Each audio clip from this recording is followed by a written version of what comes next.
Welcome hugely to this session. We've got a number of sessions, as you know, scattered across the day. So, morning, Alison.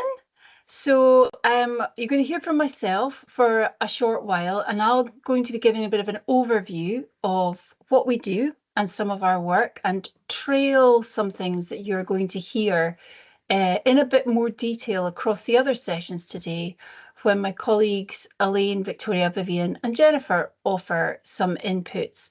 There are a couple of bits of housekeeping that I want to do at the beginning, just so everybody is aware. What we're going to try to do is pick up any questions in the chat as we go. So I am not here by myself. I'm joined by a number of the team here at the General Teaching Council for Scotland. So we will try very hard to answer any questions that you have as we go. And if there is anything very specific in your questions, we'll get in touch with you and we'll get back to you about that. Please don't ask us anything about individual cases in the chat, because that's not an appropriate place to deal with those kinds of things. So we'll be happy to pick up any queries about those separately. And the second part of housekeeping is that we are recording our sessions today. What that means is after the session, we'll be putting it on our YouTube channel for other people who haven't managed to attend in person or live rather, to catch up with. So what that means for you is you're very welcome to put your camera on. Colin, I can see your lovely face there from Midlothian. You're very welcome to put your camera on. Delighted if you want to do that. Equally delighted for you to keep your camera off if that's what you prefer to do. Bear in mind, if you've got your camera on, Colin, your face will be on the YouTube channel later on. We'll be able to see your face. The chat will not go into the YouTube channel, but we will be able to see people's faces. So just to bear that in mind to if you're coming on to the camera. So with that in mind, I'm going to kick off. You do not scare anyone, Colin. It's lovely to see you. So this, as I mentioned, is an overview. I'm going to give a very high-level summary of our work, some of which will be expanded by colleagues in other sessions. I'm going to really start off by saying that our role as the independent regulator of teachers is a unique one. Nobody else does this work, only we do. And in order to do our work well, we engage widely across this education system we all call the education system. And we have engaged widely with people across the system for a long time, for many years. And in doing that, we gain lots of knowledge and insight from you and from others about what's going on and how that influences our work. And what we are trying to do internally is very much deepen the data that we hold about that insight and knowledge to also influence and inform the system in turn. So it's kind of this gaining insight to be able to influence and inform in ways that are going to make it better for the profession of teaching. So with that in mind, I'm going to get a PowerPoint up, and I'll just look to people to give me a nod that this is working okay.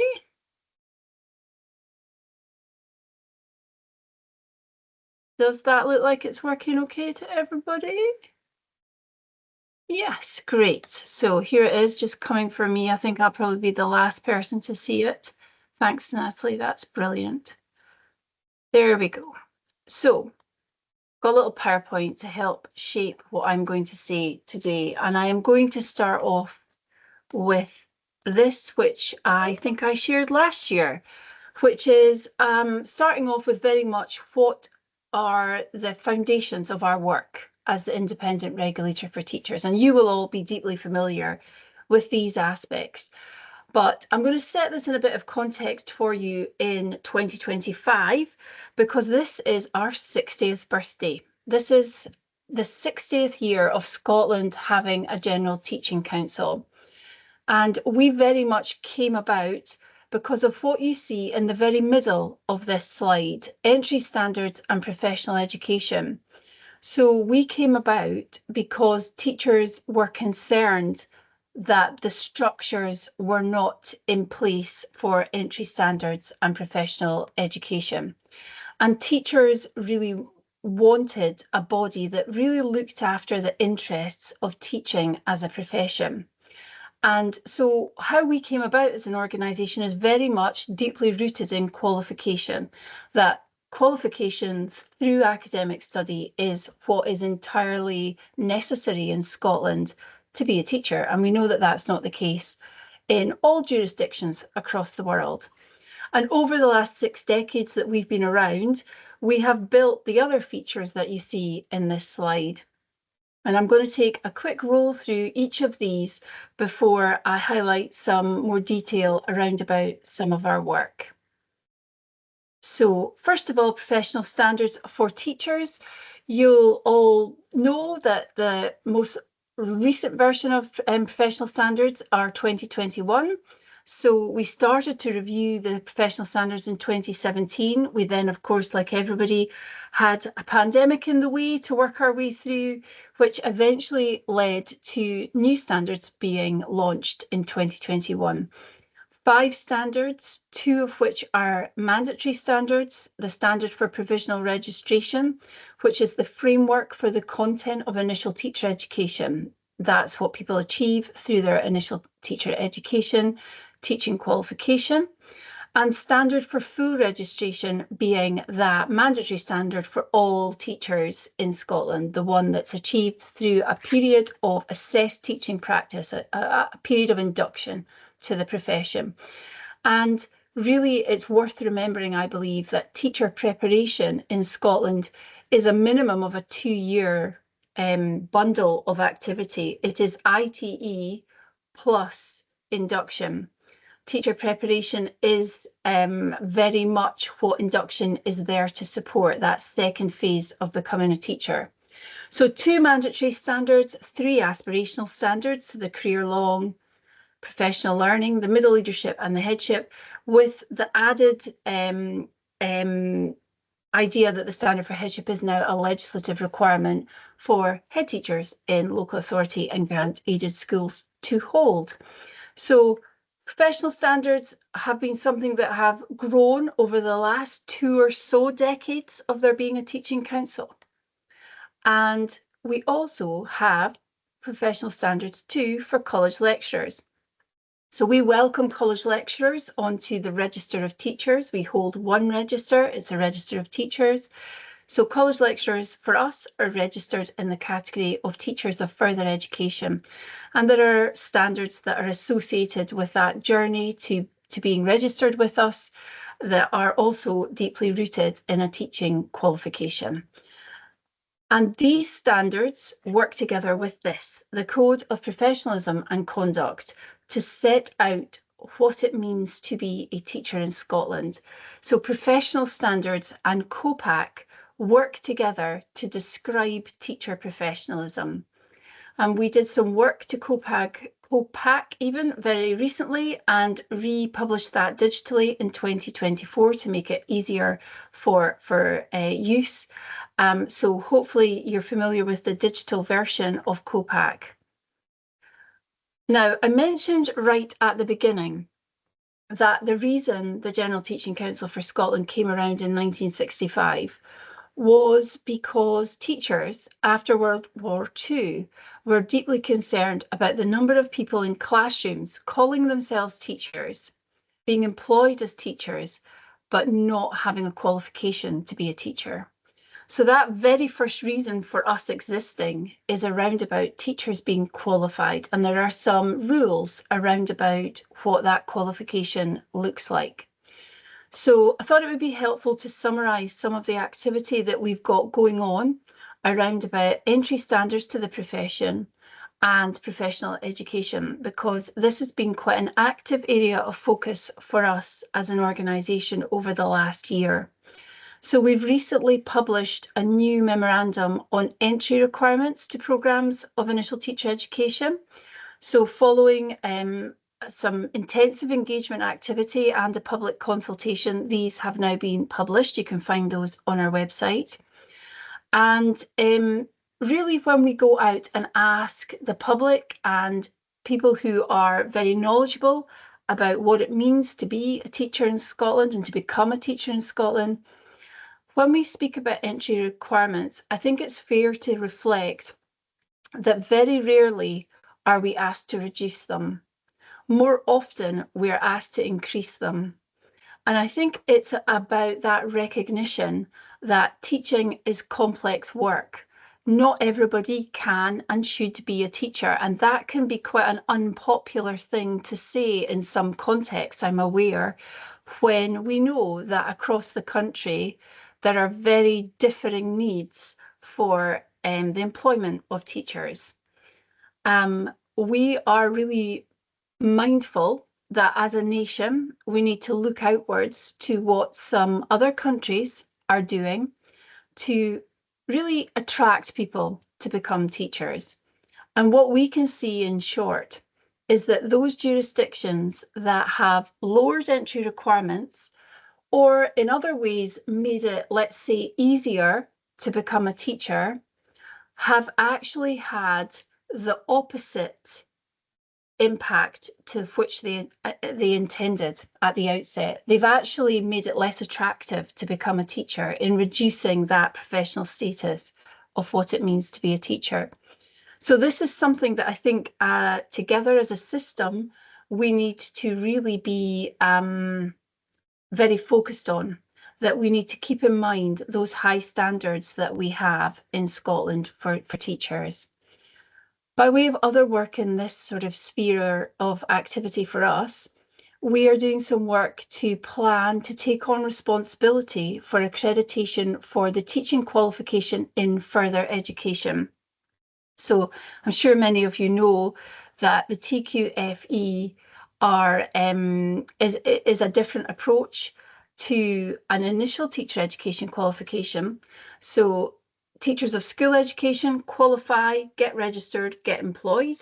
And it's the opposite way around for college lecturers. They get employed, they have access to a teaching qualification, and they can then become registered.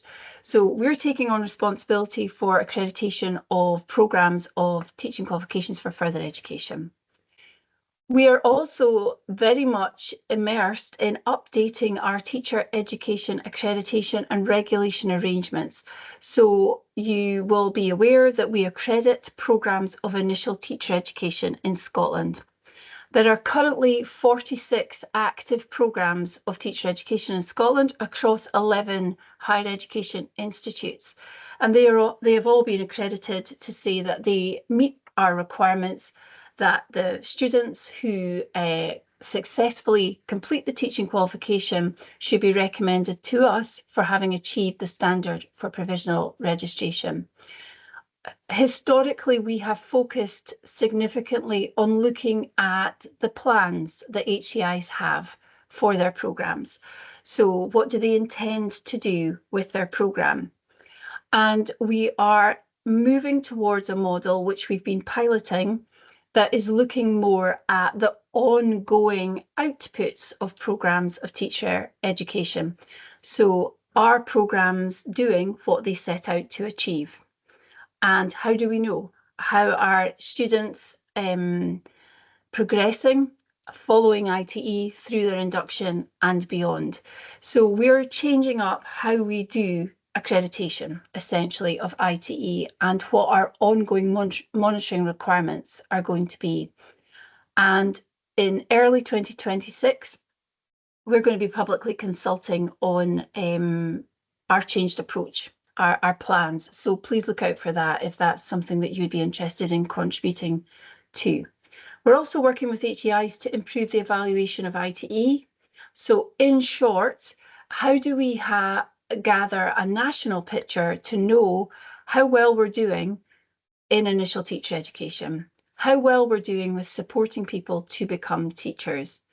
And we are leading some work along with our colleagues in some universities to explore how we can better embed those kind of evaluative processes. We're also advocating for a review of the teacher induction scheme's placement arrangements. So I know many of you will be aware of the approach that we've had for many years now in Scotland, where for those that are eligible, they can have a funded placement through the TIS scheme, through induction. Now, we're seeing for the first time the number of beginning teachers in the teacher induction scheme dip slightly under the number of provisionally registered teachers that we see in the flexible route, those that have chosen not to take the teacher induction scheme or indeed are ineligible to do so. So there's something that we need to begin to look at about whether the teacher induction scheme is still meeting the original needs that it was set out to meet in the first place. So we've been advocating for some time for a review of that. The Scottish Government have recently announced that there is indeed going to be a review, and we look forward to offering our perspectives, as I'm sure some of you do too, into that process.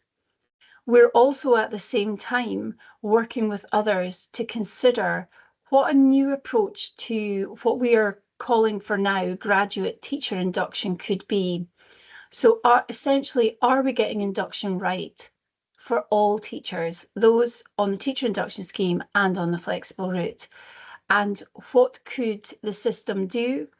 How could structures be enhanced to really deepen the induction experience that teachers get in that very, very essentially important year? We know that the first few years of teaching beyond initial teacher education are absolutely critical to determining whether teachers stay in the profession and what kind of teachers they become. So we together, I believe that as a system, we really need to open up again what it means to be a brand new early career teacher and whether we're doing everything that we can there to support both individual teachers, but also what the system needs. We're doing a little bit of work in the slides as well around about what support experienced teachers need to mentor new teachers. We believe that our system really relies on experienced teachers. So we're relying on experienced teachers to mentor and support student teachers, brand new teachers, induction teachers, early career teachers. The system supports itself through experienced teachers supporting newer teachers.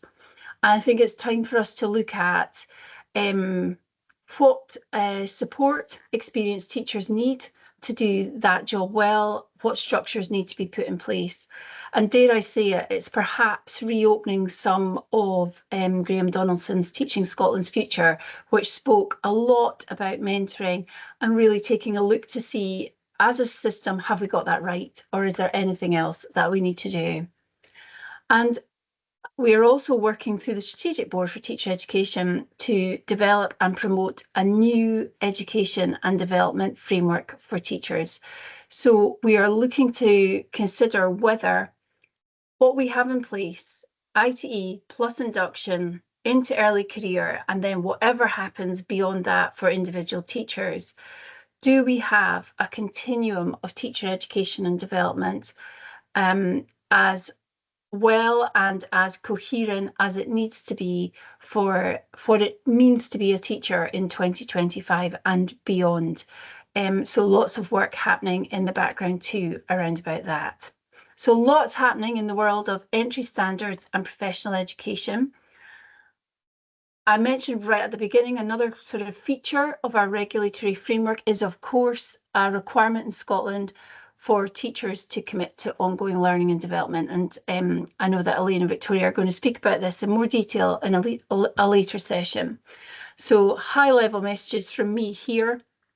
I thought you'd be interested to know that in the professional update sign-off for last year, 24-25, we removed over 400 teachers from the register who did not complete their PU, who were due to complete it in that year.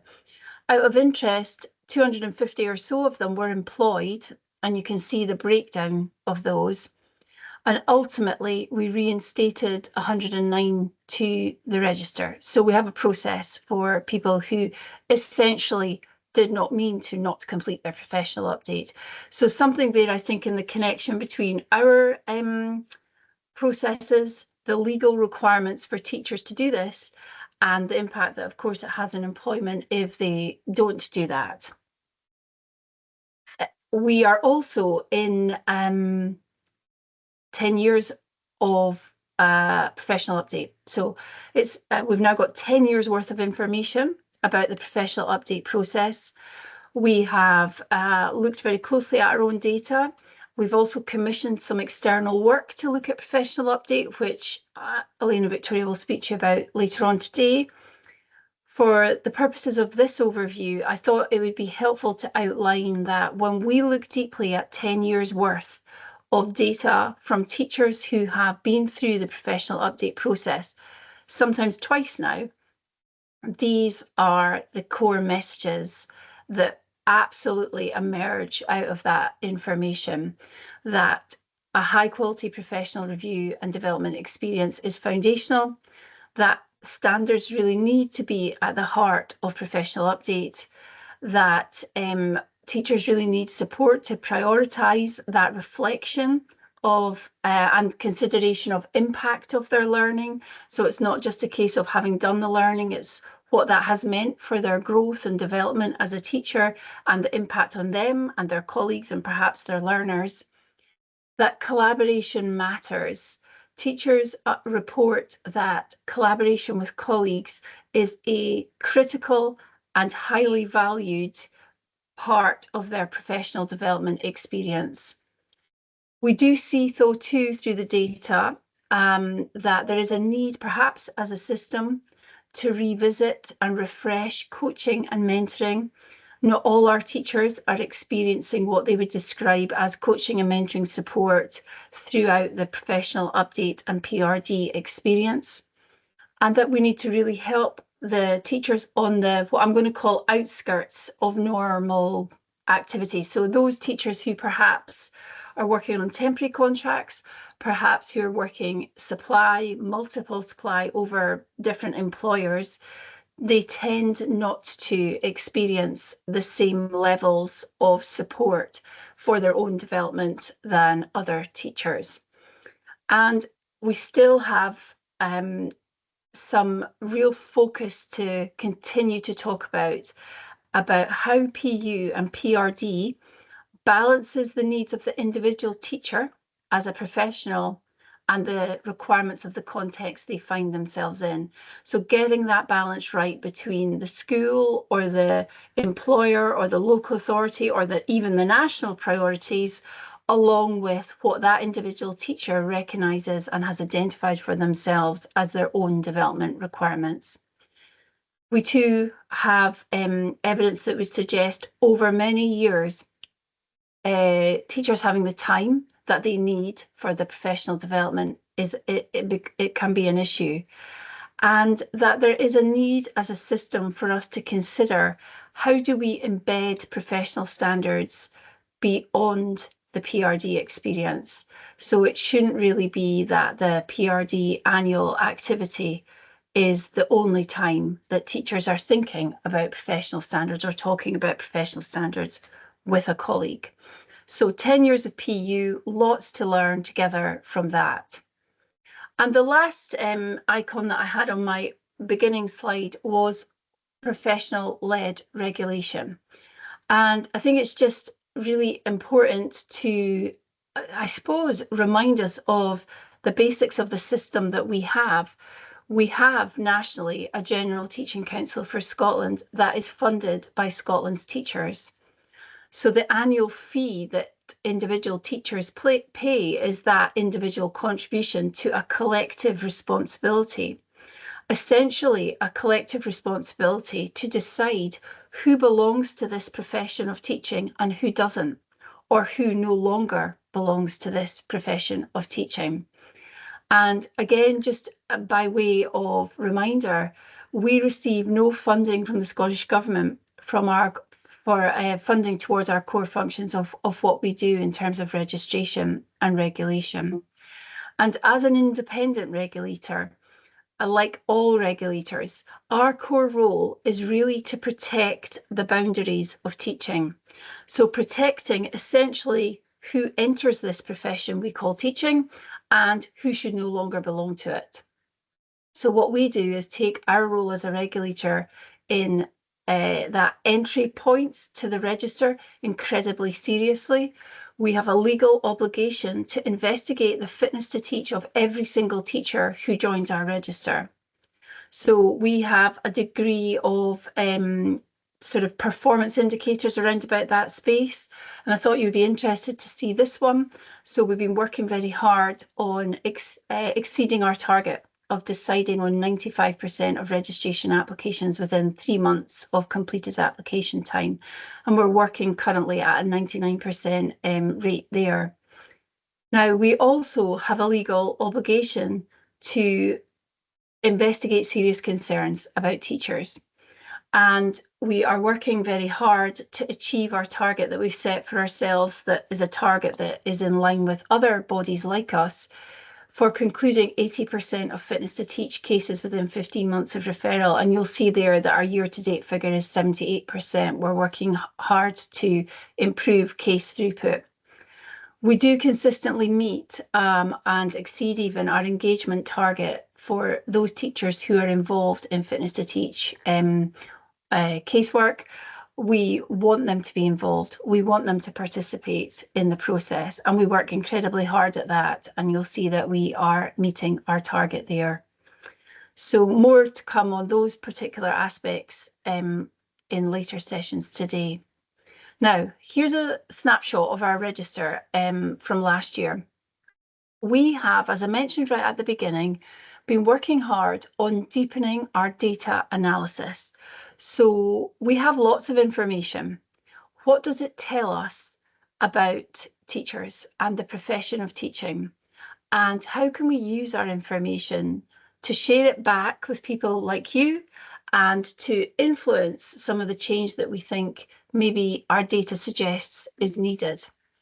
So we have a lot of information about our register and who is on it. And we have one register, a register of teachers, with 4 registration categories: primary, secondary and a subject, additional support needs and further education. We've got a range of registration, I never know if this is statuses or statusi, I'm going to say statuses. So you'll all be familiar with provisional, full, provisional, conditional registration that sets some conditions on people's registration status with us. Now, all of that, of course, informs employment. It's there for a reason. The category and the status is there for a reason, and it very much must influence employment. We've currently got just over 81,000 individuals, registrants, on the register. Between them, they have over 93,000 registrations. So obviously some individual teachers have more than one category of registration with us. I thought you'd be interested to know that last year, we're seeing that the register is slightly declining, not by much. The number of individual registrants has dipped a little bit, but it's very, I'm going to say, pretty stable over the last 3 years. But we are seeing the number of registrations decrease quicker than the number of individuals. So essentially, we're seeing that we're needing to keep quite a careful watch on those registrations and whether teachers are continuing to have access to and motivation to increase their registration categories. And I'm raising that because I think perhaps there's something as a system that we need to look at together to see if supporting teachers to gain additional categories of registration could be one of several mechanisms that we need to support some of the issues we have with teacher supply across the country. Most of the people that we welcome onto the register of teachers are qualified in Scotland, unsurprisingly, through one of our 46 active initial teacher education programmes. And you'll see the numbers there. It's usually about 3,000 individuals a year. And you'll see too that we assess a big number of applicants from all different countries who wish to come and teach in Scotland. And last year we received over 800 of those. Last year we saw over 4,000 people leaving the register, and our register has remained about 78% female for the last few years. Now, Shortly, we will be publishing a big data report, data information about our register, which says more about all of these things that I have just very quickly summarised here, including what teachers who are leaving the register are telling us about their reasons for doing so. I'm going to just show you this. You'll maybe not be able to see this too well, but this is just an example of the kind of data that the report has that I know some of you will be interested in. So we're taking a look here at where we're seeing growth in individual subject, secondary subject registration categories, and where we're not seeing growth. And I know that that's going to be interesting nationally, but also perhaps for you too, around about some workforce planning that needs to be done at local levels as well as national levels. Our Fitness to Teach work will be having a session on that this afternoon, which will go into much more detail. By way of summary for this overview, I commended this report to you last year, I believe, if I remember correctly, the Fitness to Teach Insight Report 2018 to 2023, and I'm doing that again this year because this report, available on our website, says some really important things about those the first 5 years from 2017 when our Fitness to Teach rules changed to 2023 and the 1,000 or so cases that we saw coming through our Fitness to Teach process. This report gives some real insight into the kinds of cases we see, the kinds of referrals that we receive, and the kinds of outcomes that there are. So I really recommend that if you're interested in reading further about this work. We are working hard to look more at our Fitness to Teach data to see what it tells us. So we're having a careful look at the profile of the kinds of teachers that are referred to us and the profile of those people who refer to us. So we receive referrals from employers and members of the public. I emphasize that because not all regulators do. We're seeing some changes over time in the balance of the types of referrals from whom that we are seeing. We are preparing for a rules and policy review of our Fitness to Teach work. So I'm sure many of you are aware that we've just looked at the outcome of both a call for views across the system about opinions about our Fitness to Teach work, as well as the recommendations that we received in an external report that we commissioned about our own Fitness to Teach conduct work. And together we're looking at the feedback that we've received, and we are preparing a big action plan for the work that we are going to do that will ultimately lead to new rules on Fitness to Teach and a whole range of activity around about that.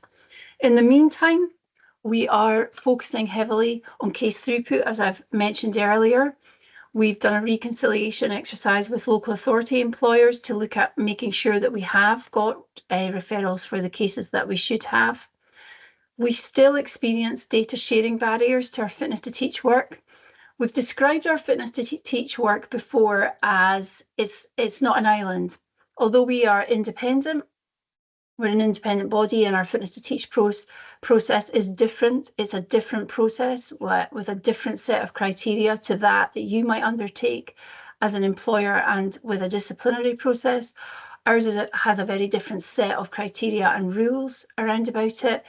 So it's not an island, though. It does work in partnership with receiving information and collaboration from different people across the system. We do continue to experience data sharing barriers. Release of Fitness to Teach panel members is very difficult for us in a context of the cases that we are seeing go all the way to the end point of a hearing stage are increasing in complexity. So they are taking longer, they are needing more days of hearings, and that is, of course, putting pressure on employers to release Fitness to Teach panel members. Release of Fitness to Teach panel members is absolutely essential to our process. It can't happen if we don't have that independent panel. So that's an area that we're focusing on, and you'll see shortly another recruitment round coming out for Fitness to Teach panel members. So we do work to protect our boundaries in terms of the profession of teaching. There are some things that perhaps are things that you're thinking about for protecting your boundaries as an employer of teachers. So some of the pre-employment checks that we always recommend are making sure that teachers have the correct registration for the required teaching responsibilities you need them to do, checking if there's any fitness to teach flag on the teacher's record, and as well checking if there is any temporary restriction order. And for those teachers that you are employing into head teacher roles in local authority and grant aided schools, having, if it's a permanent role, have they achieved the standard for headship?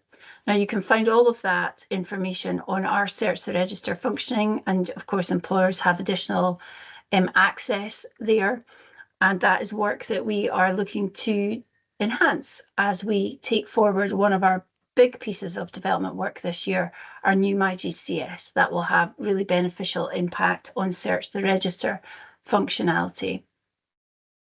In employment, I think if when we're asked for advice, these are the types of things that we say employers should be considering, that teachers are meaningfully participating in professional review and development, they're considering that development in line with professional standards, and that professional learning activities have taken account of teaching standards. We often hear from teachers that they speak about what it ethically means to be a teacher in initial teacher education, and they perhaps don't have the same opportunities to talk about ethics once they become a teacher and once they're embroiled in the day-to-day working of what that means. So quite good too to think about how teachers have the opportunity to discuss the ethics of their profession and engage with COPAC. It will be really helpful for teachers having time over the next year or so to familiarise themselves with our new MyGCS platform that's coming out. And we do believe too that careful assessment needs to be made of provisionally registered teachers, and that induction arrangements are robust. Our system relies on you. It relies on you to say that teachers are achieving the standard for full registration through their induction, and that needs to be done in a robust and holistic way. In order to hear from you and to make sure that we are communicating as well as we might, we've done a lot of work to look at how we do our communication. So these are a whole range of things that we've got in place now, just to make you aware. We've got a blog, a registrant newsletter, a school leader newsletter, and a partner newsletter, and a parliamentary newsletter. And these say similar but slightly differently targeted information. We have a web contact form, which is where we pick up individual queries from registrants. The new MyGCS platform will also have a news feed, and that will also be a source of information. We will directly communicate with all registrants on particular things that are where where we're required to. And obviously our website content, we've been working really hard to improve and target. I'm going to say a bit more about that. So you'll perhaps have seen that on our website, there is now a specific section with information for employers, where we have pulled together the information that we think you need to help you do your work. And as always, keep giving us feedback if there's anything else there that we can continue to add. There are some frequently asked questions, etc. We have also updated some guidance around about the journey from provisional to full registration. And you'll see that we've got a whole section there on the website, Gather Together, where you can find out more information about that. We've also done the same to guidance for being fully registered, so more information about professional update, for instance, what it's there to do, etc. So some new information there. I've mentioned a couple of times that we've got a new MyGCS platform coming down the line. We have launched the new MyGCS platform already to provisionally registered teachers and those that support them. And it will be coming out to all teachers in early 2026. The new MyGCS platform pulls together provisionally registered profiles, MyPL, and the current existing MyGCS system into one user-friendly system. And I know that others have got more to say about that in later sessions today. All I want to highlight here is that it's live now for provisionally registered teachers, and in 2026 we'll see much more activity around about that, including what I mentioned in terms of improved Search the Register functionality. I mentioned ethics and teachers having opportunity to talk about that. And there's a whole section on our website that has some materials there that you might find helpful to support any development activity you're doing at school level or local authority level, for instance, or college level. And you'll see, for instance, a recent video from my colleague Vicky talking through what COPAC is, what it means ethically to be a teacher in Scotland. We are currently reviewing this guide, the Engaging Online Guide. So we've had this guide in place for a few years now, and we've decided that it's time to look at this again and refresh it. So we're just going through that process now. So look out for that coming out next year with some refreshed guidance for teachers about their activity and behaviour online, social media, etc. And we have also decided that we are going to create a new guide. We don't currently have a guide about professional boundaries, but when we're asked what do you see through Fitness to Teach that is perhaps the most concerning element, and I would always answer teachers who have perhaps not got their professional boundaries quite right, particularly with older children and young people on that cusp between being a school pupil and leaving school. So we are going to do some work on a professional boundaries guide to give teachers some more advice around about that. We are also doing some work with other organisations across Scotland. We're very alert to the fact that we've been in a, I'm going to say, education reform context for some time now. And we are working hard to ensure that our role is clear, that our core functions as the independent regulator of teachers are the ones that we are experts in, that we invest our time and energy in, and that we really don't duplicate work that is happening elsewhere or should be happening elsewhere. And I thought you'd be interested to see this particular work that we've been doing with Education Scotland, where we have been making sure that that duplication is addressed and ensuring that we honour our clear roles, us as the independent regulator, them as the national provider of professional learning. So we're in the process of transferring some of our resources to Education Scotland so teachers can be clearer about where they go to access information. We've also revised the professional update revalidation process for employers of teachers. Information will have been sent directly to you about that, and I know that Elaine and Victoria are going to speak about that later, so I won't say too much, just to reference that work has changed, how we do that. And I'm going to just finish off by speaking about what we believe the system needs. So we're kind of using our 60th birthday celebration to say we've got now 6 decades of working through what it means to be a teacher in Scotland, what standards are, what teaching is, its complex activity, its complex intellectual, ethical, relational work. What are some of the stresses and pressures in the system for various reasons that might be from time to time even distorting that notion of what being a teacher means?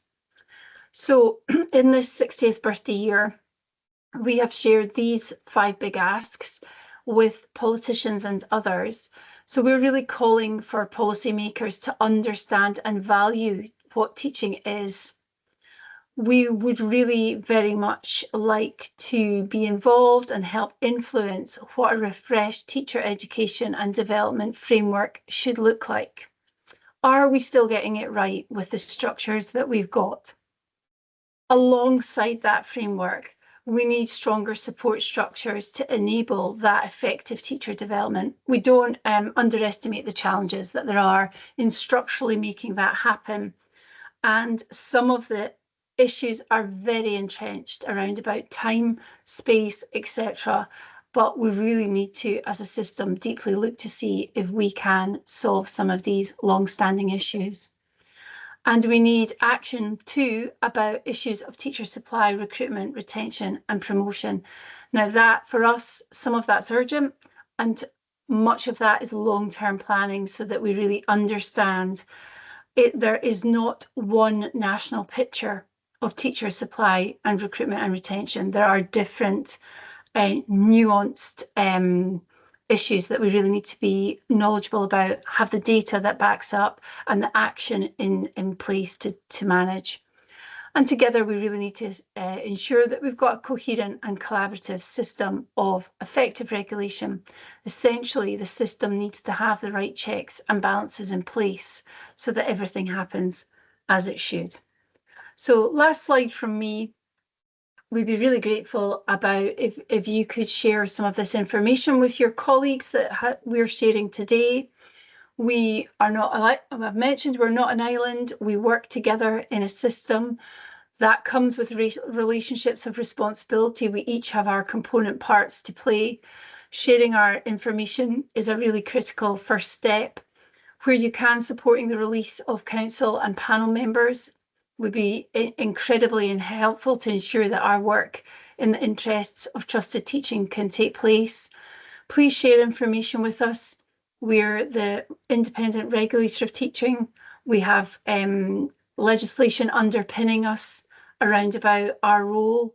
Information should be shared with us in line with our role as the regulator to make sure that we can really deal with any serious concerns about teachers as efficiently and as effectively as possible.